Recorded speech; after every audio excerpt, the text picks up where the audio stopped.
first up, let's just have a look at how, over at the ABC, they summarised some of the reaction to the raids when they put their package together this morning.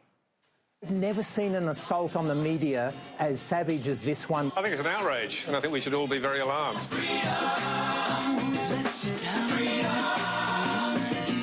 The big question yesterday, who was responsible for these raids? These are matters that were being pursued by the AFP operationally at complete arm's length from the government. Not the government nor any minister has directed the actions of these investigations.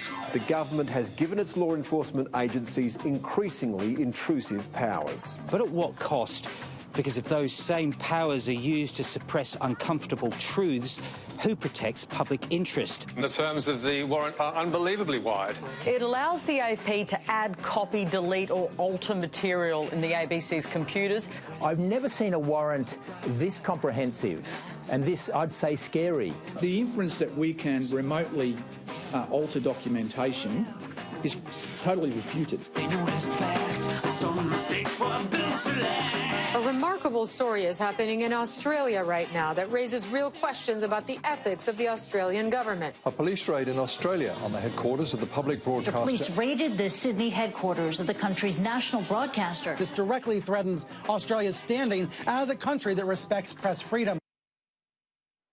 Just a taste of the reaction. I would argue there's been lots of sensible debate and legitimate concern about these. There's also been lots of hysteria and hypocrisy. To talk our way through it now, I'm joined by the panel. On the desk here with me is broadcaster and wordsmith Kel Richards. Good to see you, Kel. Chris, nice to see you. And in Perth, as ever, we're joined by Jane Marwick, broadcaster with 6PR, host of the Front Page here on Sky News. Thanks for joining us, Jane. Chris. And in Melbourne, we're joined by the former Communications Minister, Stephen Conroy, who's a regular panellist. Good night to have you on, Stephen, because I'm just fascinated to get your take on all of this, given your history with those de facto print regulation laws back, must be 7 or 8 years ago now. Thanks for joining us.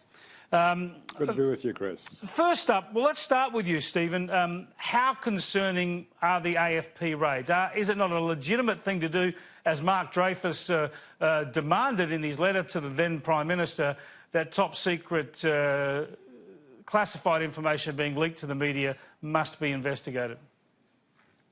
Well, the overall reaction, I think, has been overblown by both sections of the media and, to a degree, Labor and the Greens. There is a law, the law has been followed.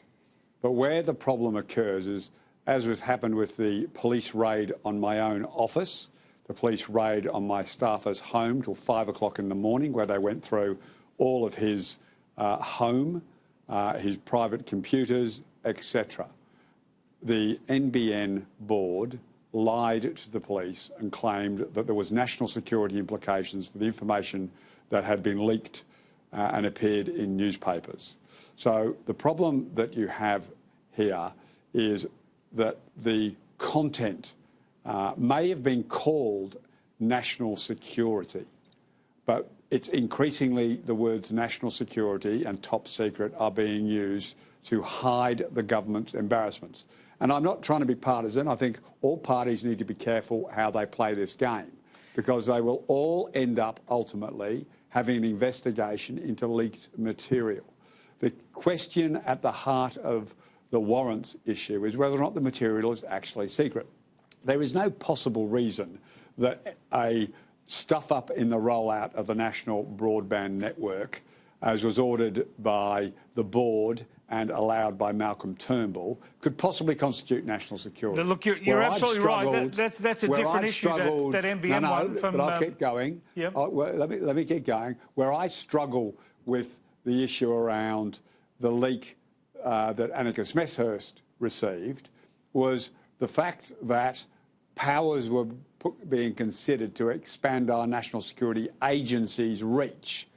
I'm not sure how that goes to the heart of national security implications. It's embarrassing to the government that they're considering doing such a thing, but I don't think it's top secret. I don't think it's operational matters. I think it's a humiliation and embarrassment. Well, I think it's probably both. I think it's probably both, and that's where it gets murky. I think expanding the role of our of our Defence Signals Directorate to actually be able to be used domestically is a top secret issue of national security, and something that would be embarrassing to the government. And I'll throw a third factor on there. It's also something of immense public interest, and therefore publishing that story was certainly justifiable. But the big issue, the big question, Cole, and we'll keep going on this, is when there is such a leak, we all know, and all the journalists know, there needs to be an investigation to see who leaked it. No one's trying to throw the journalists in jail, but they have to try and plug the leaks from people on the government payroll. Which is reasonable. I mean, Stephen is right that bureaucrats label top secret things which are not top secret. Sure. They're very keen on using that stamp. So sometimes things are going to be leaked by whistleblowers. You look at the two sides of it, press freedom and whistleblowers. I don't think there's any real threat to press freedom in Australia. The issue is hunting down the whistleblowers. And I think there's a solution. Whistleblowers, I think, need to have the courage of their convictions. If they think something is so important they're prepared to leak it, they should be prepared to say, this matters to me, I'm going to be courageous about this, and if it comes to it, I will bear the legal consequences. So the deal between the whistleblower and the journalist, I think, should be settled as the journalist won't reveal the name to anyone unless there's an order from a magistrate saying you've got to release the name. Because the real problem... Well, they shouldn't do it then. No journalist should reveal it then anyway. Well, if that's the arrangement, if the court says, if the federal police have to go to a court and say we can prove this is a threat to national security and can present the evidence and persuade a magistrate, then it seems to me that would be a reason to release the name. And that way you get a hearing before a magistrate instead of a raid. The raids are really bad optics. They shouldn't be happening. There's got to be a better way of handling it, and handling it in a magistrate's court, even if it's in camera, where they've actually got to produce... The AFP's got to say, here's the evidence that this is a threat to national security. If it turns out to be a political embarrassment, the magistrate will throw it out. Yeah, it's a fascinating area, Jane. Tell me your view here. I mean, I just don't see that this is a threat to journalists here.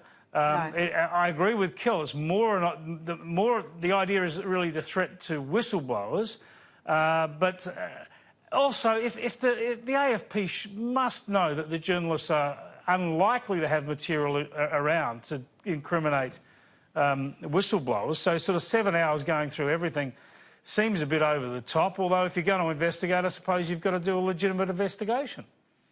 Yeah, it's such a vexed question, and I think both Stephen and Kel have made some very, very good points.